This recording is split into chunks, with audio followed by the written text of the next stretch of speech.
السلام علیکم۔ پڑوسی کے حقوق۔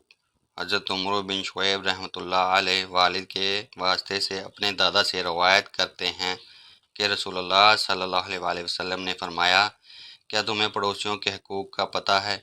پھر خود ہی ارشاد فرمایا، جب وہ آپ سے جانی یا مالی مدد مانگے تو اپنی استطاعت اور اس کی ضرورت دونوں کو ملحوظ رکھ کر ان کی مدد کریں۔ اگر ضرورت کے پیش نظر وہ قرض مانگے تو انہیں قرض دیا جائے۔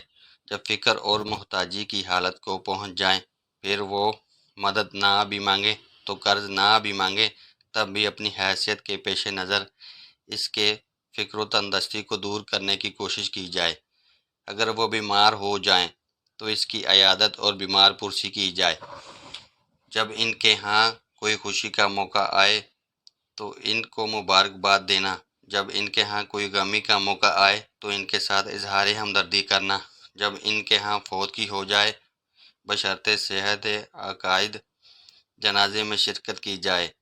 اپنے گھر کی دیوار اس کی اجازت کے بغیر اونچی نہ کی جائے کہ اس کے گھر کی ہوا رک جائے۔ گھر میں کھانا تیار کرتے وقت پڑوسی کو تکلیف نہ دی جائے۔ اپنے لیے پھل وغیرہ خریدیں تو ان میں سے کچھ پڑوسیوں کو بھی ہدیے کے طور پر بھیج دیں۔